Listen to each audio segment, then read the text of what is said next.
Yo, Wagwan. I was just thinking, like, what would life be like if Pokemon were real?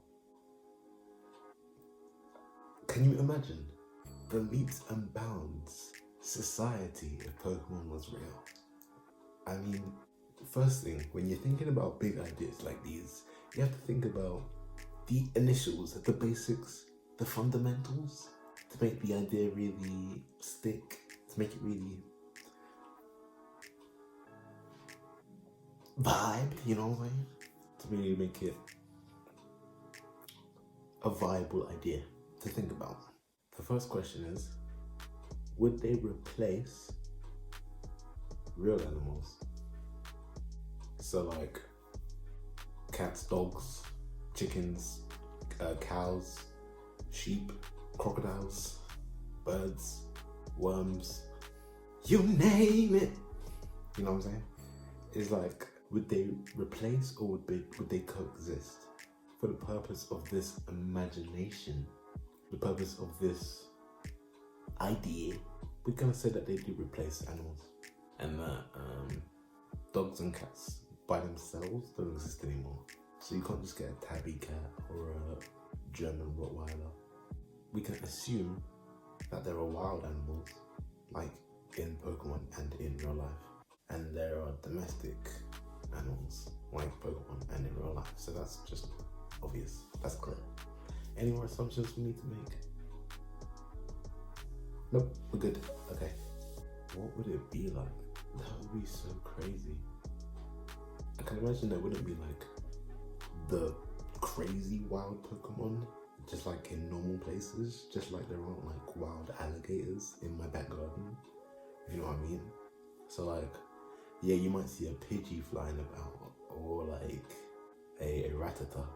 Rattata, ratatata, ratatata, ratatata, ratatata, ratatata, ratatata, ratatata, ratatata. Or like, you know, squirrel Pokemon. They exist. I just don't know what they're called at this current moment in time. You can see those about, but like a Mamoswine. Yeah, you're not just gonna see a Mamoswine at the park 5 minutes away. You know what I mean? You're gonna see a Mamoswine if you go to like a cold environment where there's like wild animals. Maybe Russia. I don't really know the logistics in Russia, but I'm pretty sure they have wild animals, like bears and crap. A Mamoswine is a mammoth. So would they even exist? Or would they be extinct? No, because if you can get a Swinub, the Swinub's gonna evolve. Can you imagine how disgusting evolution would be? Like in Pokemon games, they just go do do do. Wait, no, that's the catching noise. I can't remember the evolution noise.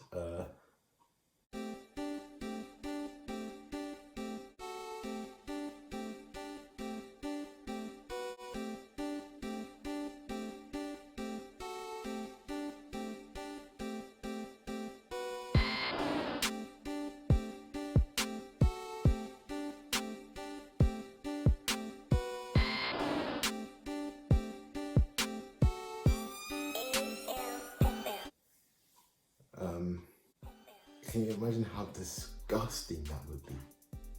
Because it's not gonna be like that. Imagine it's like birth. It's like birth.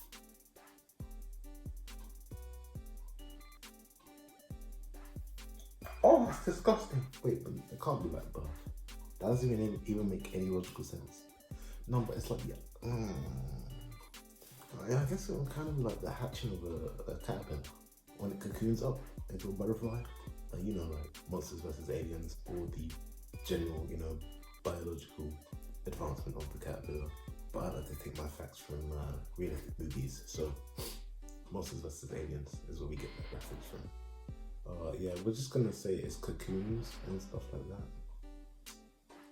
Just I'm not gonna think about evolution too much. The point stands, like, a Mamoswine is gonna be harder to come by, especially since it's a final evolution. You might see a Swinub like more generally in like cold areas, like if you go on a skiing trip to Sweden, might see us wind up just sitting there.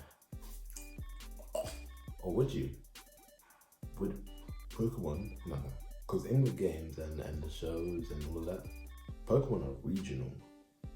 So would Pokemon be regional in real life? So like say in Spain, is a specific Pokemon that only exists there and you couldn't go find them naturally in New York, just like how you're not going to find a tiger roaming the streets of Newcastle? Is the question I want to ask. I would assume so, actually. Yeah.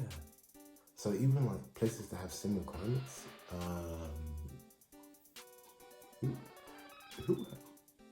well, I got an A in geography, flex. But I can't think of places that are not close together but have similar climates. Let's go with Spain and Brazil. I think they're similar to some extent, even though like they're similar climates. You might find like a ponyta in Spain, but Brazil you won't. You'll find like freaking the little Firefox thing or whatever it is from the newer gens. Yuck. Yeah, that's interesting. Regional. So living in London, I might not be able to go find my favorite Pokemon. Pause the video right now. No, not right now. Let me say what I'm thinking first, and then pause the video. Think about it. Comment. What's your favorite Pokemon? Charizard. That's a fair choice. That's a fair choice. Not you. That was garbage. If you speak again, you're gonna be kicked out. Does that Pokemon have a pre-evolution? A post-evolution? How does the life of that Pokemon work?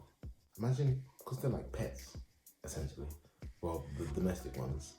Your favorite Pokemon, imagine it beside you right now.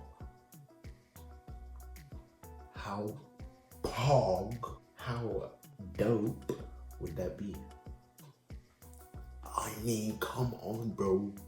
We need to like pull some strings of like reality and get this going, because cows and sheep ain't it. I want Mareeps and is there a cow Pokemon? So I forget things. Miltank. Sorry, a little idiot moment. I do only have one brain cell canonically. Yeah, but then they count it. We need these Pokemon. And now for me, if you know me, you know my favorite Pokemon is Torterra. Ignore the orgasm face. It's Torterra.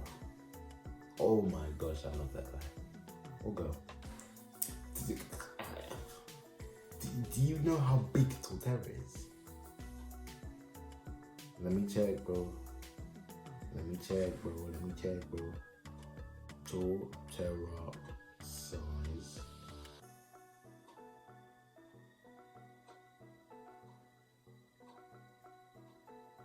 $7'3". Bro.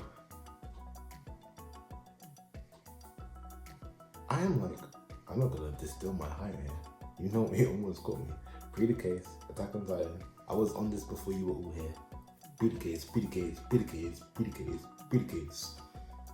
7'3". That's mad. I am a height between 5'5" and 6'5". But like, imagine Torterra wouldn't even fit in my room. What if he evolves in the middle of the house and breaks everything? But imagine how sick that is. I would have to keep him outside, like an outside pet. I don't like calling him a pet. That's my boy. Although Pokemon is basically slavery, but that's for another day. I'd wake up, open my window, and be like, good morning Terra, or Torterra, whatever his name is, whatever I want to call him. But I would call him Torterra. Because I like, you know, you can name Pokemon, but it kind of takes away from the fact that they were already given a name by the developers. So it's like, Torterra is cool anyway. Torterra is a bad boy name. Turtwig, you've got Twig in your name. It's not as cool, although he is the cutest of the starters in that generation. Find me, it's facts. And Grottle is just kind of like, what the frick is Grottle? Grottle's just kind of there. He's dope, cause it's, oh gosh, don't get me started. But my goodness gracious me, I'd be like, good morning, Torterra. From some food. Enjoy that. I'm come see you in like an hour. Let me take a shower, eat, and do all that. And then I'll come out and spend some time with you. Because I would not keep my Pokemon in Pokeballs. That is torture. Unless they were like cool little nests that had like, did you ever see them videos of like what it's like inside a Pokeball? Those were sick. I'm gonna watch that right after this. You should watch it right after the video, after you like and subscribe as well. I just kind of waffled, I rambled. I didn't really get what I was trying to say over. All in all, I just want to say that I think Pokemon should be real. God, if you're listening, can you like rewrite time a little, one at a time, rewrite reality a little, and make Pokemon real. Let's leave like the thoughts about legendaries and the dangers of Pokemon to a part 2, which if you want to see, please like, maybe even subscribe. It's been your boy, the end.